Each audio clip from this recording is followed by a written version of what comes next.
اللهم إني أسألك علما نافعا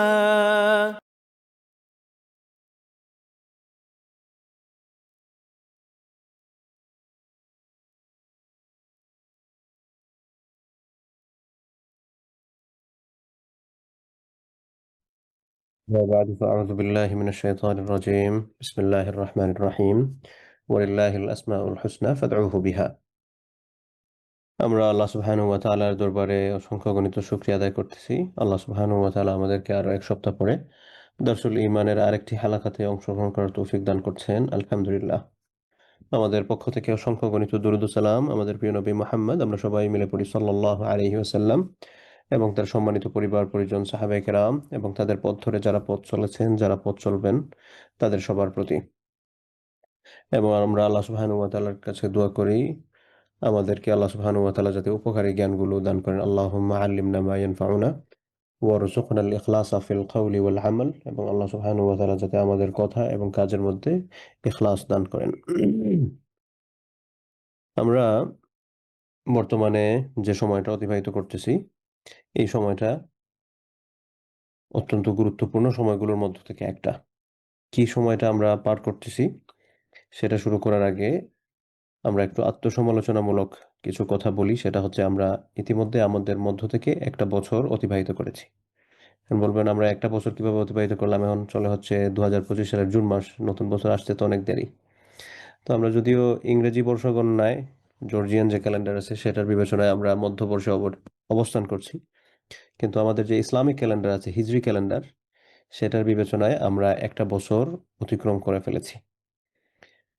১৪৪৬তম হিজরি বর্ষ যেটা সেটা আমাদের কাছ থেকে বিদায় নিয়েছে এবং বর্তমানে আমরা অবস্থান করছি হচ্ছে ১৪৪৭তম হিজরি বর্ষের শুরু লগ্নে।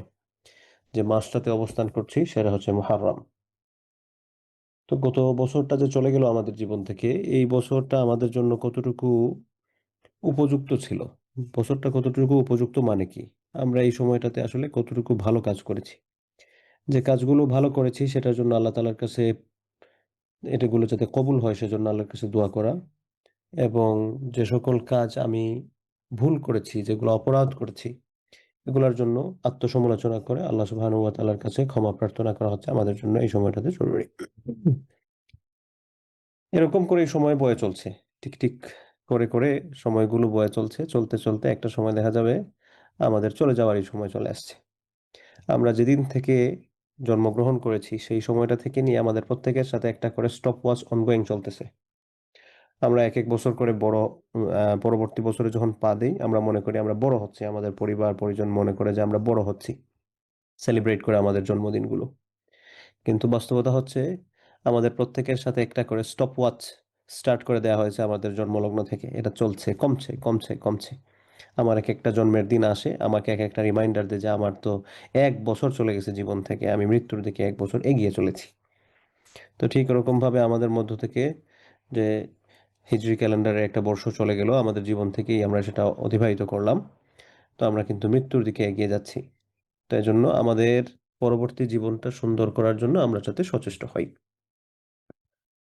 রাসূল সাল্লাল্লাহু আলাইহি ওয়াসাল্লাম আমাদেরকে অনেকগুলো হাদিসের মধ্যে আমাদের অ্যাকাউন্টেবিলিটির কথা বলেছেন। আল্লাহ তাআলা কোরআন কারীমের মধ্যে বলছেন, "ইকরা কিতাবাক" তুমি তোমার আমলনামাটা পড়ো। কি করছো সেটা তুমি পড়ো। কাফা বিনাফসিকা আল-ইয়াওমা আলাইকা হাসিবা। আজকে তোমার অ্যাকাউন্টেবিলিটির জন্য, তোমার হিসাব নিকাশের জন্য তুমি নিজেই যথেষ্ট। তো তুমি তোমার হিসাব নিকাশের বিষয়গুলো দেখো। তো এজন্য আপনি, আমি, আমরা সবাই আমরা কি করতেছি না করতেছি আমরা প্রত্যেকেই আমাদের জীবন সম্পর্কে সম্যক অবগত। তো আমরা যা করতেছি সেটার ব্যাপারে আমরা যাতে একটু আত্মসমালোচনা করতে পারি সেটার জন্য সচেষ্ট হওয়া দরকার। ২ নাম্বার বিষয় হচ্ছে আমরা যে মাসটা এই মুহূর্তে অতিবাহিত করতেছি, রাসূল সাল্লাল্লাহু আলাইহি ওয়াসাল্লাম বলেছেন, রমাদানের পরে আল্লাহ সুবহানাহু ওয়া তাআলার কাছে প্রিয় যে সকল মাসসমূহ আছে, যে সময়সমূহ আছে, তোর মধ্যে একটা হচ্ছে যুলহুজ্জা মাসের ১ম দশক, আর দ্বিতীয়টা হচ্ছে আমরা যে মাসটা এই মুহূর্তে অতিক্রম করছি সেই মাসের নাম হচ্ছে মুহাররম। রাসূল সাল্লাল্লাহু আলাইহি ওয়াসাল্লাম বলেছেন, শাহরুল্লাহি আল মুহাররম। আল্লাহ তাআলার মাস হচ্ছে মুহাররম মাস। আল্লাহ তাআলার মাস মুহাররম মাস মানে কি? তো তাহলে কি বাকি যে সকল মাস আছে, এই সকল মাসগুলো কি আল্লাহর নয়? হ্যাঁ, সেই সকল মাসগুলো আল্লাহ সুবহানাহু ওয়া তাআলার। কিন্তু এটাকে স্পেসিফিকলি মেনশন করে বলার উদ্দেশ্য হচ্ছে যে এটার ব্যাপারে ইম্পর্টেন্সটা বেশি বোঝানোর জন্য।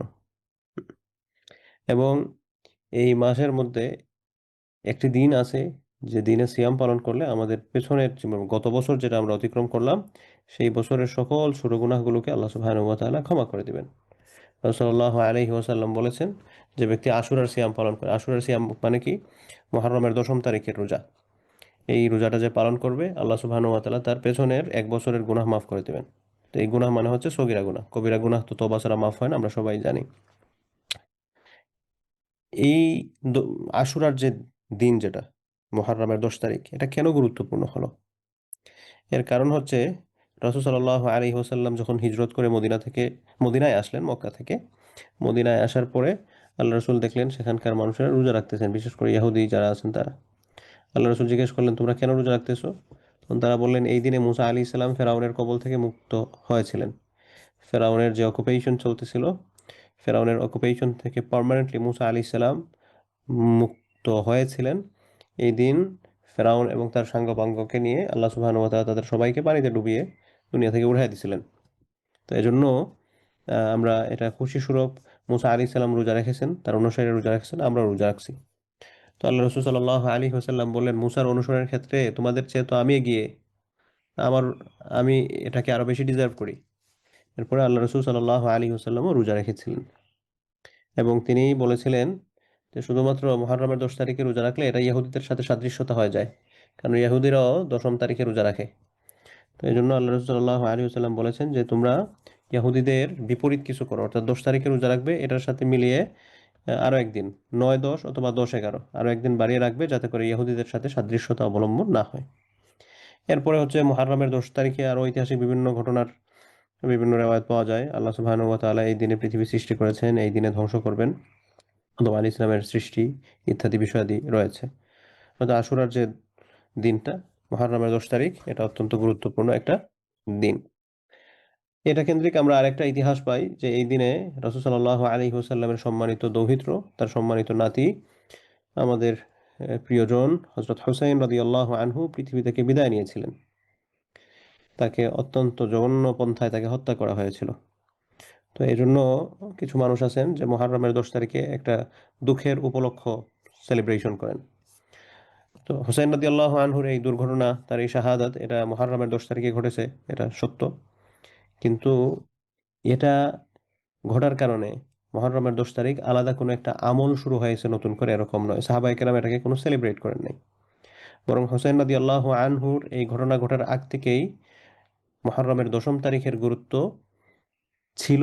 রাসূল সাল্লাল্লাহু আলাইহি ওয়াসাল্লাম গুরুত্ব আমাদেরকে বর্ণনা করেছেন এবং এর আগের ঐতিহাসিক বিভিন্ন ঘটনা আগে থেকেই ঘটেছে, এজন্য এটা আগে থেকেই গুরুত্বপূর্ণ। এবং আমরা যদি স্বল্প কথায় প্রশ্ন করি যে মুহররমের যে 10 তারিখ, এটা খুশির উপলক্ষ নাকি দুঃখের উপলক্ষ? এটার উত্তর হচ্ছে এটা হচ্ছে খুশির উপলক্ষ। মুসা আলাইহিস সালাতু ওয়াস সালাম রোজা রাখছিলেন খুশি হয়ে, ফেরাউনের কবল থেকে মুক্ত হয়েছেন এই জন্য। এটা দুঃখের উপলক্ষ নয়। হ্যাঁ, হোসেন রাদিয়াল্লাহু আনহুর এই বারবারিক ঘটনাটা এই সময়টাতে ঘটেছে, সেজন্য আমরা হোসেন রাদিয়াল্লাহু আনহুর জীবনী চর্চা, সেখান থেকে শিক্ষা গ্রহণ করা, এই শিক্ষাটা আমরা গ্রহণ করার জন্য একটু পর্যালোচনা করা, সেটা হতে পারে। কিন্তু আলটিমেটলি মোটা দাগে মুহররমের 10 তারিখটা এটা কষ্টের বিষয় নয়, বরং এটা হচ্ছে একটা আনন্দের বিষয়। এটা একটা আনন্দের বিষয়। তবে হ্যাঁ, এই দিক দিয়ে আমাদের অবশ্যই কষ্ট আছে যে রাসূল সাল্লাল্লাহু আলাইহি ওয়াসাল্লামের প্রিয়ভাজন নাতি হোসেন রাদিয়াল্লাহু আনহু, তিনি দুনিয়া থেকে বিদায় নিয়েছেন, শাহাদাত বরণ করেছেন, সেটার জন্য অবশ্যই আমাদের কষ্ট আছে। কিন্তু মৌলিকভাবে মুহররমের 10 তারিখের যে রোজা রাখার যে সুন্নাহ যেটা আমাদের জন্য হয়েছে, সেটার নির্ভরতা ছিল হচ্ছে মুসা আলাইহিস সালামের খুশি উদযাপনকে কেন্দ্র করে। আশা করি বুঝতে পেরেছেন। তো এই হচ্ছে, যেহেতু আমরা মুহররম মাসটা অতিক্রম করছি, এই জন্য এই সংক্রান্ত কিছু সংক্ষিপ্ত কথা আমি আপনাদের সাথে শেয়ার করলাম। তো এবার আসুন আমরা চলে যাই আমাদের দর্শের মূল যে বিষয়, দর্শুল ইমানের আজকের পর্বে বা গত পর্বে আমরা কথা বলেছিলাম আল্লাহ সুবহানাহু ওয়া তাআলার কিছু নাম নিয়ে। তো এটার ধারাবাহিকতায় আজকে আমরা আরো কিছু নাম নিয়ে কথা শুরু করবো ইনশাআল্লাহ। আমার যতটুকু মনে পড়তেছে যে আমরা আল্লাহ সুবহানাহু ওয়া তাআলার প্রায় 30টার মতো নাম নিয়ে কথা বলেছি। তো যদি আমরা 30টার মতো নাম নিয়ে কথা বলে থাকি, তাহলে আজকে হচ্ছে আল্লাহ সুবহানাহু ওয়া তাআলার আমরা 31তম নাম মুবারক নিয়ে কথা শুরু করব।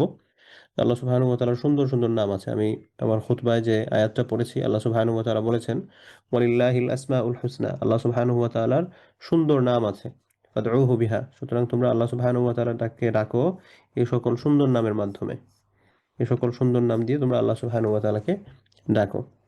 তো আল্লাহ সুবহানাহু ওয়া তাআলার যে সকল সুন্দর নাম, সবগুলো নামই সুন্দর, সবগুলো গুণই সুন্দর। তন্মধ্যে একটি নাম হচ্ছে আল লতীফ। আজকে আমরা এটা দিয়ে কথা শুরু করি।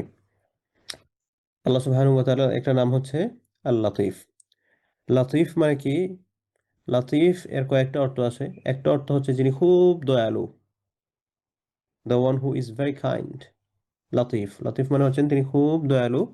তবে এটা রাহমান অর্থ দয়ালু, দয়াবান, রাহিম অর্থ দয়ালু, দয়াবান। এটার সাথে লতীফের পার্থক্যটা কি? লতীফের পার্থক্যটা হচ্ছে লতীফ এমন কাউকে বলা হয় যিনি অত্যন্ত দয়ালু, তবে উনি খুব সূক্ষ্মদর্শী, ছোট থেকে ছোট বিষয়গুলো দেখেন। এটার উদাহরণ আমি বোঝাতে গিয়ে বলি, যেমন মনে করেন আল্লাহ সুবহানাহু ওয়া তাআলা আমাদের শরীরের মধ্যে যে সকল নার্ভ দিছেন, যে সকল টেন্ডন দিছেন, বা যে সকল আর্টারিগুলো দিছেন, এগুলো কিন্তু ছোট ছোট ছোট ছোট অনেকগুলো শাখা প্রশাখা আছে। এখন কোনো কারণবশত মনে করেন কোনো একটা আর্টারি বা কোনো একটা টেন্ডনের অপারেশনের প্রয়োজন হলো, অথবা মনে করেন আমাদের ব্রেইনের ভেতরে কোনো একটা অপারেশনের প্রয়োজন হলো, তখন সার্জন কি করবেন? অত্যন্ত সূক্ষ্মভাবে আস্তে আস্তে করে করে অপারেশনটা করবেন, যাতে করে পাশের যে অর্গানগুলো আছে বা এই অর্গানের পার্শ্ববর্তী যে সকল সাইটগুলো আছে, এগুলো যাতে আক্রান্ত না হয়। খুব সূক্ষ্মভাবে ভালোবাসা দিয়ে এই কাজগুলো করবেন। ওই যে উদাহরণটা বুঝালাম, এরকম লতীফ হচ্ছেন যিনি অত্যন্ত সূক্ষ্মদর্শী, তবে এই সূক্ষ্মদর্শিতার পাশাপাশি তিনি অত্যন্ত দয়ালু। ছোট থেকে ছোট বিষয়গুলো সম্পর্কেও তিনি টেক কেয়ার করেন। একেবারে ছোট থেকে ছোট বিষয়গুলো সম্পর্কেও আল্লাহ সুবহানাহু ওয়া তাআলা কেয়ার করেন। সাপোজ মনে করেন একজন মানুষ, তার হালকা একটু মাথা ব্যথা হয়েছে, অল্প একটু মাথা ব্যথা। তো আমরা অল্প একটু মাথা ব্যথার ক্ষেত্রে আমাদের রিয়াকশন কি হয়? ধুর, অল্প একটু মাথা ব্যথা, এটা তো কত মানুষেরই হয়। এটা স্বাভাবিক বিষয়। আবার দেখা এটা ধরেন কিছু ফ্যামিলি মেম্বারদের রিয়াকশন হবে এরকম যে এটা তো একেবারে ছোট একটা বিষয়। আবার আরো কিছু ক্ষেত্রে দেখা যায় যে ফ্যামিলির কিছু সদস্যরা আরে মাথা ব্যথা করতেছে, আচ্ছা মাথা ব্যথাটা কিছু না, কিন্তু সে তো কষ্ট পাইতেছে। দেখা যায় এই মানুষটাকে কেয়ার করার জন্য কিছু ফ্যামিলি মেম্বার খুব চেষ্টা করেন তাকে কেয়ার করার। তো লতীফ হচ্ছেন এরকম, যিনি একবারে ছোট থেকে ছোট বিষয় যেগুলো আছে, এই ছোট থেকে ছোট বিষয়গুলো সম্পর্কেও তিনি অত্যন্ত দয়ালু। এগুলো সম্পর্কে তিনি খুব সূক্ষ্মদর্শী। এই ছোট থেকে ছোট বিষয় সম্পর্কে তিনি জানেন এবং এগুলো সম্পর্কে তিনি কেয়ার করেন। Is the most gentle, most gracious. তো এই গ্রেসিয়াসের মধ্যে পার্থক্য হচ্ছে কি, যে what ever the small thing it is, he cares about this. এটা হচ্ছে মূলত লতিফের মেইন কথাগুলো আর কি। হুম। এবং আল্লাহ সুবহানাহু ওয়া তাআলার জ্ঞানে, তার ইলমের মধ্যে একেবারে ছোট মানুষের ব্যাপারে বা তার কোনো সৃষ্টি জগতের ব্যাপারে যা কিছু আছে, এই ক্ষুদ্র থেকে অতি ক্ষুদ্রতর লুকায়িত জিনিস সম্পর্কে তিনি জানেন এগুলা।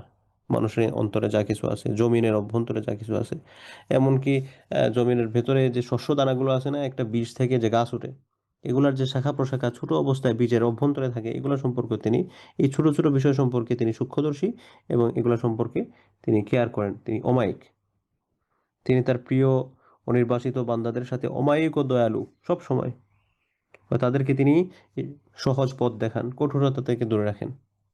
তার সন্তুষ্টি ও দয়া পেতে তিনি তাদের জন্য সমস্ত পথ সহজ করে দেন, এবং তার অসন্তুষ্টি থেকে বেঁচে থাকতে যেসব পথ তারা জানে, ও যে সকল পথ তারা সম্পর্কে জানে না, এ সম্পর্কে, এগুলো সম্পর্কে এদেরকেও আল্লাহ সুবহানাহু ওয়া তাআলা সংরক্ষণ করেন, হেফাজত করেন, কেয়ার করেন। তার ভালোবাসা পেতে কষ্টকর কাজ করতে তারা যা অপছন্দ করেন, তিনি তাদেরকে সেই কাজগুলো করতে সক্ষমতা দান করেন। তো এখানে আমরা কি বুঝতে পারলাম, যে আল্লাহ সুবহানাহু ওয়া তাআলা হচ্ছেন একেবারে অল্প থেকে অল্প, ছোট থেকে ছোট বিষয় যেগুলো আছে, এই ছোট থেকে ছোট বিষয় সম্পর্কে আল্লাহ সুবহানাহু ওয়া তাআলা সম্যক অবগত। আল্লাহ সুবহানাহু ওয়া তাআলার এমন অনেক বান্দা আছেন, দুনিয়ার কর্তৃত্ব, নেতৃত্ব বা অন্য কোনো প্রিয় জিনিস অর্জনের চেষ্টা করে, কিন্তু আল্লাহ সুবহানাহু ওয়া তাআলা তার উপর রহমত করে সেই জিনিস থেকে তিনি তাকে দূরে রাখেন। আবার কিছু মানুষের আছে আল্লাহ সুবহানাহু ওয়া তাআলা দিয়ে দেন। তো কিছু মানুষকে দেন, কিছু মানুষকে দেন না। তো যারা পায় না তারা মনে করে যে তাহলে আল্লাহ সুবহানাহু ওয়া তাআলা কি আমাকে কেয়ার করেন না? অবশ্যই আল্লাহ সুবহানাহু ওয়া তাআলা কেয়ার করেন।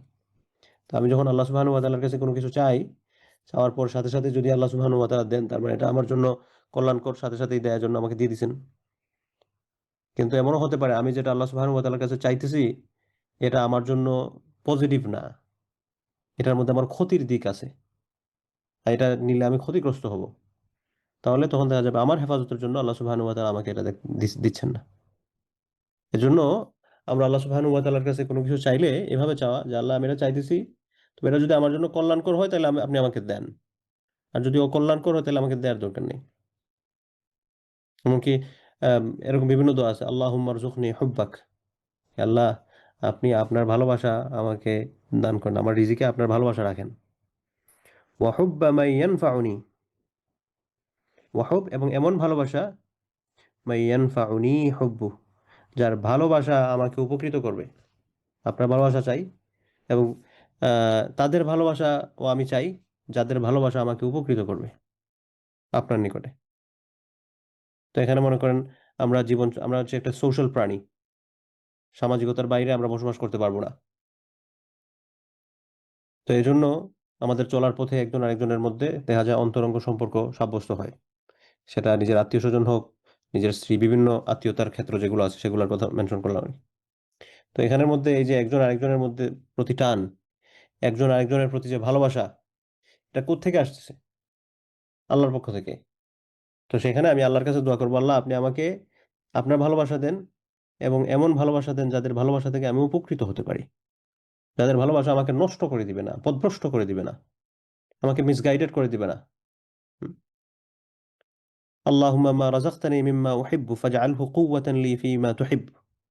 আল্লাহুম্মা, হে আল্লাহ, মা রাযাকতানি, আপনি আমাকে যে রিজিক দিয়েছেন, হ্যাঁ?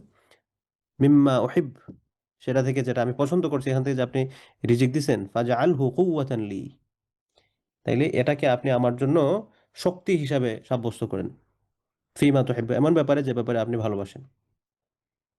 তো এখানে মূল কথাটা হচ্ছে যে আমরা আল্লাহ সুবহানাহু ওয়া তাআলার কাছে দোয়া করব। তো দোয়া করার ক্ষেত্রে আমাদের মূল দাবিটা থাকবে কি, যে আল্লাহ এটা যদি আমার জন্য ভালো হয় সেটা আপনি আমাকে করেন। তো আল্লাহ সুবহানাহু ওয়া তাআলা এই যে ছোট ছোট বিষয়গুলো কেয়ার করেন, ওই ছোট বিষয়গুলো কেয়ার করা কোত্থেকে আসে? আল্লাহ সুবহানাহু ওয়া তাআলার যে একটা নাম আছে লতীফ, সেই লতীফ থেকে। ইন্না রাব্বি লতীফ, আল্লাহ সুবহানাহু ওয়া তাআলা হচ্ছেন সূক্ষ্মদর্শী, কেয়ারার। ঠিক আছে? আল্লাহ সুবহানাহু ওয়া তাআলা বলেছেন আল্লাহু লতীফুন বিইবাদিহি, আল্লাহ সুবহানাহু ওয়া তাআলা তার বান্দাদের ব্যাপারে তিনি অত্যন্ত লতীফ, অত্যন্ত দয়ালু, সূক্ষ্মদর্শী। হুম? তাহলে আমরা আল্লাহ সুবহানাহু ওয়া তাআলার একটা নাম জানলাম। আল্লাহ সুবহানাহু ওয়া তাআলার একটা নাম হচ্ছে আল-লতীফ। লতীফ মানে কি? লতীফ মানে হচ্ছে সূক্ষ্মদর্শী, অমায়িক, দয়ালু। হুম? The most gentle, the most gracious, the one who is very kind. হুম? তবে এখানে আল্লাহ সুবহানাহু ওয়া তাআলা যে রহমান, রাহিম, এটা তো দয়ালু, দয়াবান। এটার সাথে লতীফের পার্থক্যটা কি আশা করি বুঝতে পারছেন? তো এগুলো হচ্ছে অগাধ দয়া। আর এটার ক্ষেত্রে হচ্ছে যে আল্লাহ সুবহানাহু ওয়া তাআলার স্পেসিফিক দয়াটা হচ্ছে কেয়ারের ক্ষেত্রে। অতি ও সূক্ষ্ম থেকে সূক্ষ্ম, ছোট থেকে ছোট বিষয়গুলো সম্পর্কে আল্লাহ সুবহানাহু ওয়া তাআলা কেয়ার করেন বান্দার। এরপরে আল্লাহ সুবহানাহু ওয়া তাআলার আরেকটা নাম হচ্ছে আল খাবীর। খাবীর মানে হচ্ছে যিনি, যার কাছে সব ধরনের সংবাদ আছে।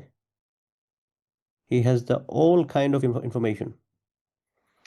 এখন এখানে একটা কথা আছে, আলিম, আলিম মানে হচ্ছে যিনি সর্বজ্ঞানী। খাবীর মানে হচ্ছে যিনি সবকিছু জানেন। এই দুইটা কি সেম সেম নাকি পার্থক্য আছে? এটার মধ্যে একদিক দিয়ে এটা সেম সেম, যে যিনি সব বিষয় সম্পর্কে জানেন তার মানে হচ্ছে তার কাছে সব ধরনের ইনফরমেশন আছে। তো ইনফরমেশন এবং জ্ঞানের মধ্যে যে ধরনের পার্থক্য, সহজ কথা বলেন, তথ্য এবং জ্ঞান, তথ্য এবং জ্ঞান দুইটাই কি সেম সেম? কিছু ক্ষেত্রে সেম সেম, কিছু ক্ষেত্রে দেখা যায় একটু ডিফারেন্সিয়েট করা যায়। তো তথ্য এবং জ্ঞান, নলেজ এবং ইনফরমেশন যে সকল ক্ষেত্রে সেম, এই সকল ক্ষেত্রে আপনি খাবির আলিমকে আপনি সেম ভাবে নিয়ে আসতে পারবেন।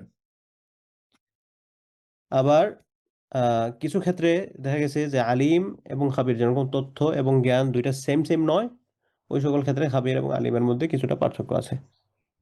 তাহলে খাবির মানে কি? যার কাছে সব ধরনের ইনফরমেশন আছে বান্দার, সব ধরনের, সেটা ভালো মন্দ সব ধরনের information. The one who knows the truth of things, তিনি এ সকল ব্যাপারে খুব সচেতন। হুম? তাহলে আল্লাহ সুবহানাহু ওয়া তাআলা একটা নাম হচ্ছে খাবির। এবং এই খাবিরের ব্যাপারে আপনি কোরআন কারীমে অনেকগুলো আয়াত পাবেন। আল্লাহ সুবহানাহু ওয়া তাআলা বিভিন্ন ক্ষেত্রে খাবির শব্দের ব্যবহার করেছেন। হুম।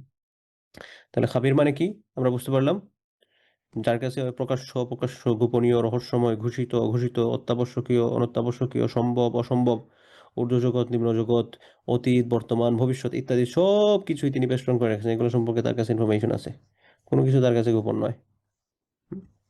তিনি এগুলো সব কিছু জানেন। তো এটা হচ্ছে আল খাবির। তাহলে আল্লাহ সুবহানাহু ওয়া তাআলার একটা নাম আমরা বললাম আল লতিফ।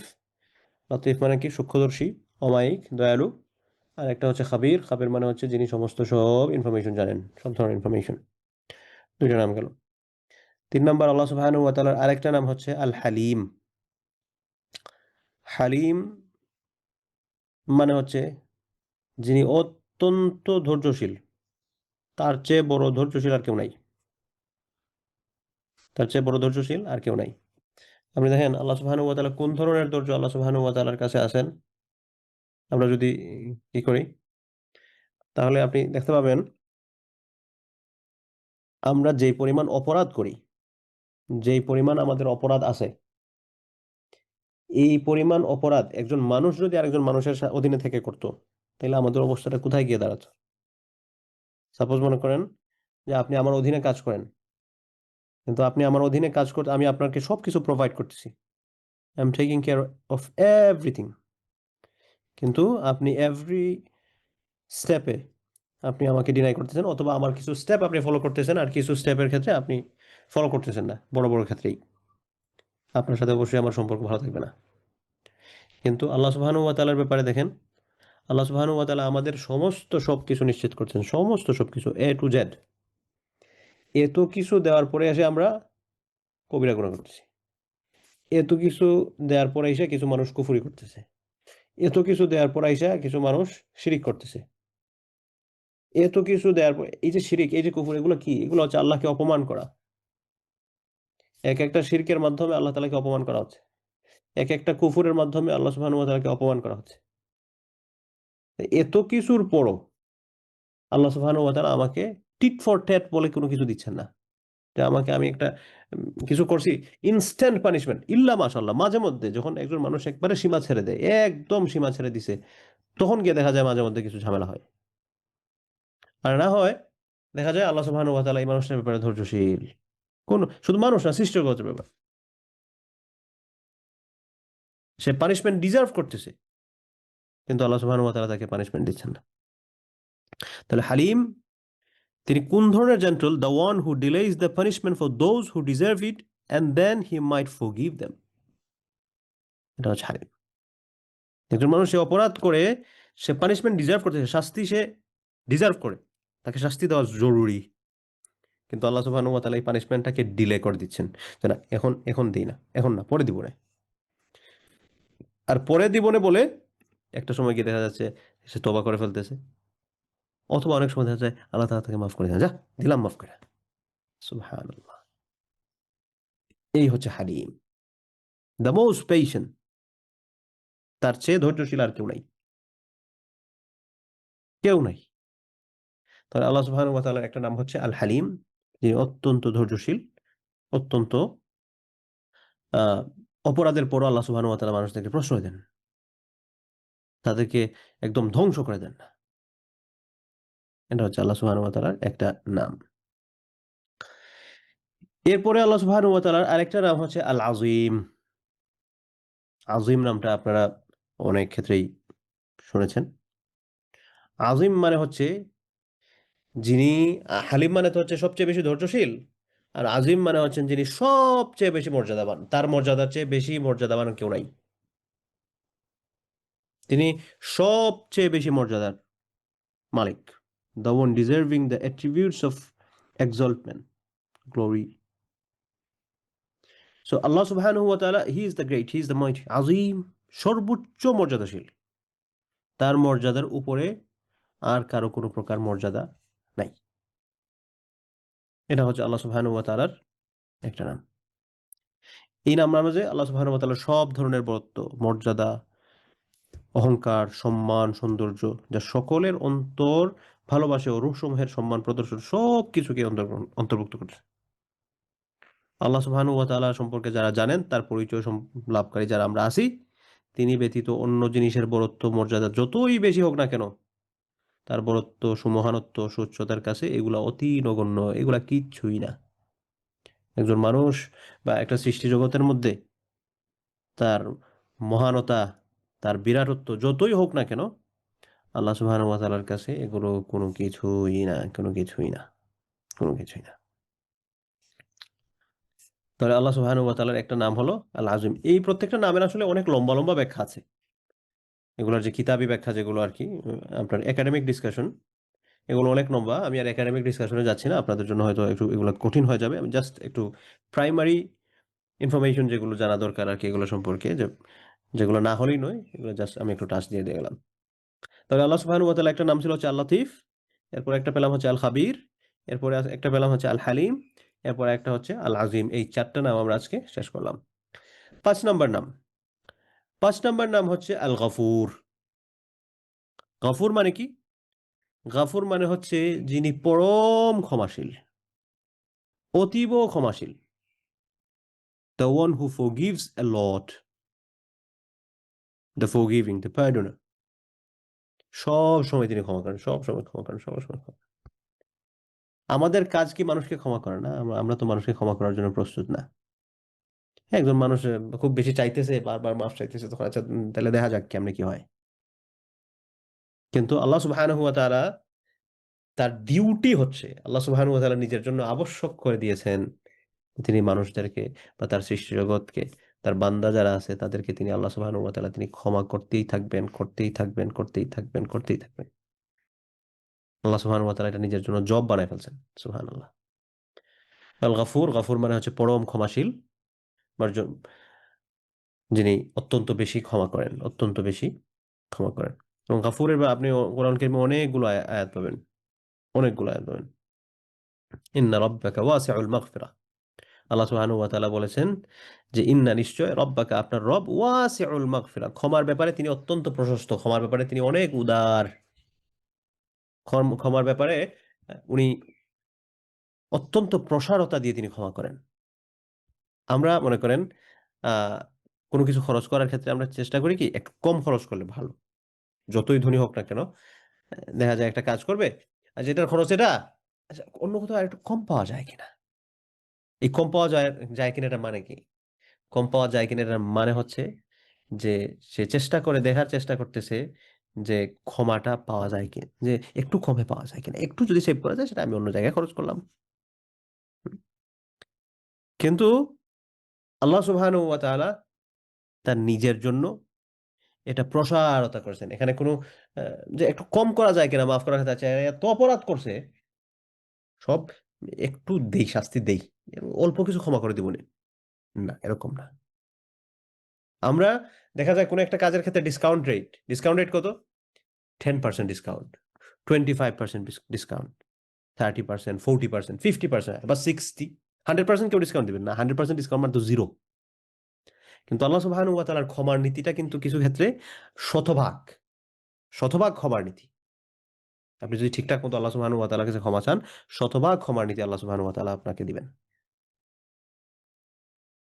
তার মানে এই না যে আল্লাহ তাআলা যেহেতু আল্লাহর যেহেতু শতভাগ ক্ষমার নীতি আছে, আমি পাপ করতেই থাকি, এরপরে গিয়ে আমি মাফ চাই ফেলবো নে। কিছু মানুষ আছে এরকম। যে আল্লাহ সুবহানাহু ওয়া তাআলা তো এই একটা বেবিচারী মহিলাকেও মাফ করে দিয়েছেন কোন একটা উসিলায়। তা এত নামাজ পড়া কি দরকার? আমি আমার মতো চলি। পরে জীবনে একবার মাফ চেয়ে উদ্ধার পেয়ে যাব। এরকম নয় কিন্তু, এরকম নয়। আল্লাহ সুবহানাহু ওয়া তাআলা মানুষদেরকে সুযোগ দেন, কিন্তু এই সুযোগটাকে যারা কাজে লাগায় না, তাদের ব্যাপারে কিন্তু আল্লাহ সুবহানাহু ওয়া তাআলার কঠোরতা রয়েছে। যাই হোক, তো আল্লাহ সুবহানাহু ওয়া তাআলার আরেকটা নাম, আজকের আমাদের ৫ নম্বর নাম হচ্ছে আল গফুর। আল গফুর মানে হচ্ছে যিনি পরম ক্ষমাশীল। বা গাফুর, আরো নাম আছে গাফুর থেকে গাফফার, এগুলো আপনারা পাইছেন। আল্লাহ সুবহানাহু ওয়া তাআলার আরেকটা নাম হচ্ছে আশ-শাকুর। শাকুর মানে কি? শাকুর মানে হচ্ছে, আমরা বাংলায় যদি অনুবাদ করি, যিনি হচ্ছেন শুকরিয়া আদায় করেন, গুণগ্রাহী, দ্যা গ্রেটফুল, থ্যাঙ্কফুল, বাংলায় সুবিবেচক, এরকম অর্থ ব্যবহার করতে পারেন। তো আল্লাহ সুবহানাহু ওয়া তাআলা কি শুকরিয়া আদায় করবেন? আল্লাহ তাআলা আমাদের প্রতি এমন পরিমাণ রহমত দিছেন, এত পরিমাণ অনুগ্রহ করছেন, আমরাই যদি সারা জীবন আল্লাহ তাআলার কৃতজ্ঞতা আদায় করে যাই, তাহলে তো শেষ করতে পারব না। আল্লাহ আমাদের কি শুকরিয়া আদায় করবেন? আল্লাহ তো আমাদের শুকরিয়া আদায় করার কোনো জরুরতই নাই। কিন্তু তারপরেও দেখেন আল্লাহ সুবহানাহু ওয়া তাআলার একটা নাম হচ্ছে আশ-শাকুর। কোন ক্ষেত্রে তিনি শুকরিয়া আদায় করেন? যে বান্দা যখন একটা ভালো কাজ করে, আল্লাহর ইবাদত করে, আল্লাহর কথা শুনে, তখন আল্লাহ তাআলা তার শুকরিয়া আদায় করেন যে, "না, তোমাকে আমি বলছিলাম কথা শোনার জন্য, তুমি শুনতেছো, তোমাকে ধন্যবাদ।" সুবহানাল্লাহ। পৃথিবীতে আমাদের যাদের জব আছে, সেটা আমাদের জব বলতে চাকরি বলেন, ব্যবসা বলেন, আমরা যে কাজগুলো করি।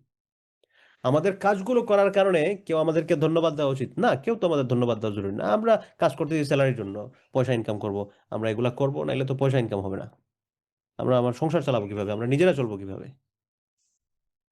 তো জব করার জন্য আমরা থ্যাংক ইউ ডিজার্ভ করি না। আমরা ধন্যবাদ ডিজার্ভ করি না। কেউ যদি ভদ্রতার আলোকে দেয়, সেটা ঠিক আছে। কিন্তু আমরা এটা ডিজার্ভ করি না। কিন্তু আল্লাহ সুবহানাহু ওয়া তাআলা দেখেন, আমাদের জব হচ্ছে আমরা গুলাম, আমরা সার্ভেন্ট। আমাদের কাজই তো হচ্ছে আল্লাহর ইবাদত করা। আল্লাহর ইবাদত করার বাইরে তো আমাদের কোনো কাজ নাই। আমাদের কাজ না থাকা সত্ত্বেও আল্লাহ সুবহানাহু ওয়া তাআলা আমাদেরকে দিচ্ছেন। আল্লাহ সুবহানাহু ওয়া তাআলা আমাদেরকে কাজ আল্লাহ সুবহানাহু ওয়া তাআলা দিচ্ছেন। এটা আমাদের জরুরি হচ্ছে আমরা এটা সবসময় করে যাব। কিন্তু তারপরেও আল্লাহ সুবহানাহু ওয়া তাআলা আমাদেরকে ধন্যবাদ দিচ্ছেন যে, "না ঠিক আছে, এটা তোমার কাজ। কিন্তু আমি তোমার শুকরিয়া আদায় করতেছি। আমার শুকরিয়া আদায় করতেছি। তোমাদের শুকরিয়া।" সুবহানাল্লাহ। তো এই হচ্ছে আশ-শাকুর, the one who gives a lot of reward for a little obedience. এটা ছোট বিষয়ের জন্য আল্লাহ সুবহানাহু ওয়া তাআলা ছোট একটা বিষয় করছি। কিন্তু এটার সম্পর্কে আল্লাহ সুবহানাহু ওয়া তাআলা আমাদেরকে উপহার দিচ্ছেন। আমাদের শুকরিয়া তিনি আদায় করতেছেন। তো এটা হচ্ছে আশ-শাকুর, গুণগ্রাহী বিবেচক, পুরস্কার দানকারী আল্লাহ সুবহানাহু ওয়া তাআলা। তিনি বান্দার ইখলাসের সাথে অল্প আমলের পুরস্কার দান করেন। বান্দার অনেক দোষ ত্রুটি গুনাহ মাফ আল্লাহ সুবহানাহু ওয়া তাআলা করে দেন। এবং সাওয়াবের ক্ষেত্রে প্যাটার্নটা দেখেন যে আমাদেরকে তো পুরস্কার দিচ্ছেন আমাদেরকে এ শুকরিয়া আদায় করে।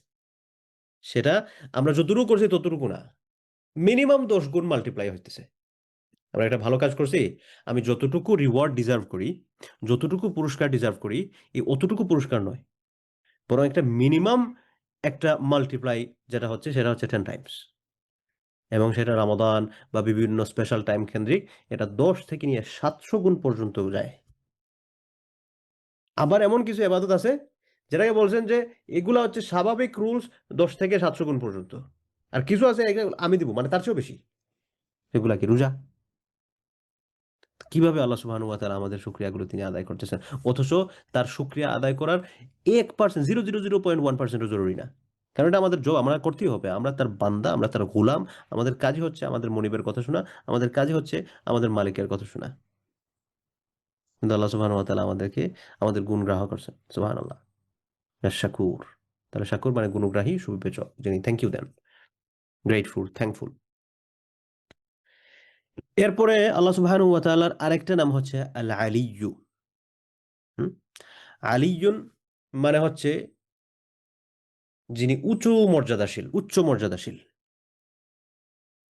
The one who is clear from the attributes of the creatures.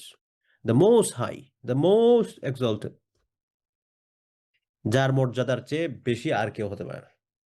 আল্লাহ সুবহানাহু ওয়া তাআলার নাম আছে যিনি মর্যাদাবান। এই মর্যাদার ক্ষেত্রে এই মর্যাদা বলতে কি? এই মর্যাদা মানে হচ্ছে মর্যাদার সর্বোচ্চ সীমা যেটা আছে এটা তার।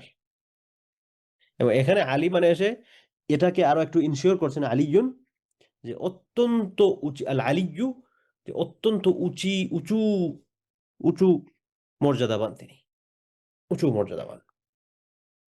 তার মর্যাদা একটু না অল্প যে উনি কিছু মর্যাদাবান না।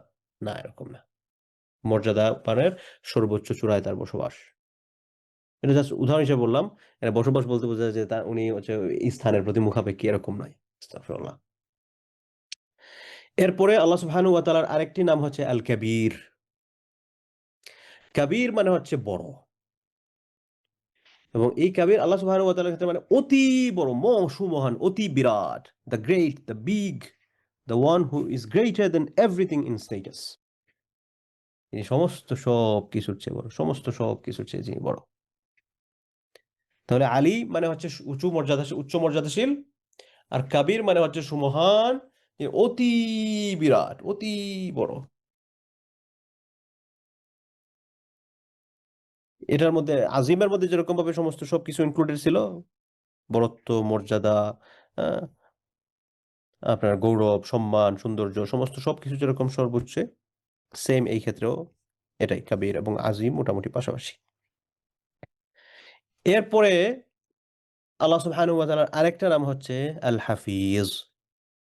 হাফিজ মানে হচ্ছে যিনি হেফাজত করেন, সংরক্ষণকারী, দ্য গার্ডিয়ান, দ্য প্রিজার্ভার। কি ধরনের সংরক্ষণ, কিভাবে তিনি হাফিজ? The one who protect whatever and whoever he will to protect. তিনি যাকে ইচ্ছা, যেভাবে ইচ্ছা, যাকে তিনি চান সেভাবে তিনি প্রোটেক্ট করেন। তো এখানে এই হাফিজ সম্পর্কে আসছে কি হল, আল্লাহ সুবহানাহু ওয়া তাআলা আমাদের প্রত্যেকের জন্য, আল্লাহ সুবহানাহু ওয়া তাআলা প্রত্যেকের প্রত্যেকটা স্টেপকে আল্লাহ সুবহানাহু ওয়া তাআলা হেফাজত করেন, এবং তার হেফাজতের ক্ষেত্রে আল্লাহ সুবহানাহু ওয়া তাআলা আমাদের সমস্ত সবকিছু বেষ্টন করে রাখেন। এজন্য দেখবেন এরকম মাঝে মধ্যে হয় জীবনে যে আমার সাক্ষাৎ একটা অ্যাক্সিডেন্ট হয়ে যাওয়ার কথা ছিল, মানে এটা আমার হওয়ারই কথা ছিল, কিন্তু বুঝতে পারি না কেমনে যে আমি এখান থেকে উদ্ধার হয়ে চলে আসছি। বুঝতেই পারলাম না কেমনে কি হয়ে গেল। ওই যে কেমনে কি হয়ে গেছে, এটা মূলত আল্লাহ সুবহানাহু ওয়া তাআলা হেফাজত করে ফেলছেন। আমরা জীবনের বিভিন্ন সময় দেখা যায় এগুলা ফেস করি। তো এই যে কোনো একটা বিপদ ঘটে যাওয়ার কথা ছিল, কিন্তু কিভাবে জানি কেমনে এটা মোড়টা ঘুরে গেল। এই যে মোড়টা ঘুরে যাওয়া, এটা মূলত আল্লাহ সুবহানাহু ওয়া তাআলা ঘুরাই দিছেন। আল্লাহ সুবহানাহু ওয়া তাআলা তিনি আমাদেরকে হেফাজত করে ফেলছেন। The one who protects whatever and whoever he will to protect. হাফিজ হলেন তিনি সৃষ্টি জগৎকে হেফাজত করেন, তাদেরকে সংরক্ষণ করেন। তিনি যা সৃষ্টি করেছেন তার ইলম দ্বারা তিনি বেষ্টন করে রাখেন। তিনি তার প্রিয় বান্দাদেরকে গুনাহ ও ধ্বংসে পতিত হওয়া থেকে হেফাজত করেন। তাদের চলাফেরা কাজকর্মে দয়া করেন। বান্দার আমল ও প্রতিদান হিসাব করে রাখেন। আল্লাহু আকবার। তো এটা হচ্ছে আল্লাহ সুবহানাহু ওয়া তাআলার আরেকটা নাম আল হাফিজ। হাফিজ মানে হচ্ছে সংরক্ষণকারী। আল্লাহ সুবহানাহু ওয়া তাআলার আরেকটা নাম হচ্ছে আল মুকিত। মুকিত মানে কি? মুকিত মানে হচ্ছে সকলের জীবন কাটাতে গিয়ে যে সকল বিষয়গুলো জরুরি, এই সমস্ত সবকিছু দানকারী, সকলের জীবন উপকরণ দানকারী, দ্য মেইনটেইনার। আল্লাহ সুবহানাহু ওয়া তাআলার একটা নাম যে আছে না, রব। রব যেরকম যে লালন পালনকারী, এই লালন পালনের একটা অংশ হচ্ছে মুকিত, যে যার যেটা জরুরি আছে, যার যেটা জরুরি আছে সমস্ত সবকিছু তিনি দেন। The one who has the power of everything, the maintainer, the nourisher. তিনি সমস্ত সবকিছু মেইনটেইন করেন, সমস্ত সবকিছু। যার একবারে আমার জীবন কাটাতে গিয়ে সূক্ষ্ম থেকে সূক্ষ্ম যেটা দরকার, আল্লাহ সুবহানাহু ওয়া তাআলা সেটা আমাকে প্রোভাইড করতেছেন, সেটাই আমাকে দিচ্ছেন। কোনো কিছু আল্লাহ সুবহানাহু ওয়া তাআলা বাকি রাখতেছেন না। এটা হচ্ছে আল্লাহ সুবহানাহু ওয়া তাআলার আরেকটা নাম আল মুকিত। তো আমরা আজকে মোটামুটি আল্লাহ সুবহানাহু ওয়া তাআলার আরো 10টা নাম পড়লাম। একটা নাম ছিল হচ্ছে আল লতিফ। লতিফ মানে হচ্ছে যিনি খুব বেশি সূক্ষ্মদর্শী, অমায়িক, ছোট থেকে ছোট বিষয়গুলো কেয়ার করেন। আল খাবীর, যার কাছে সব ধরনের তথ্য রয়েছে, সর্ব ব্যাপারে তিনি জানেন, সকল ব্যাপারে তিনি জ্ঞাত। এরপরে আরেকটা নাম হচ্ছে আল হালিম। হালিম মানে হচ্ছে অত্যন্ত ধৈর্যশীল, মহা সহনশীল। আরেকটা নাম হচ্ছে আল আজিম, সর্বোচ্চ মর্যাদাশীল, মহা মর্যাদাপূর্ণ। এরপরে আরেকটা নাম হচ্ছে আল গফুর, পরম ক্ষমাশীল, সবচেয়ে বেশি ক্ষমাশীল। আশ শাকুর, যিনি গুণগ্রাহী, সুবিবেচক, শুকরিয়া আদায়কারী। কিভাবে শুকরিয়া আদায়কারী সেটা আমি বুঝায় বলছি আশা করি। আরেকটা হচ্ছে আল আলিয়্যু, উচ্চ মর্যাদাশীল।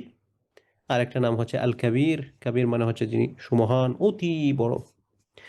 এরপরে আরেকটা নাম হচ্ছে আল হাফিজ। হাফিজ মানে হচ্ছে যিনি সংরক্ষণ করেন, হেফাজত করেন, সেভ করেন, সেভিয়র, গার্ডিয়ান যিনি।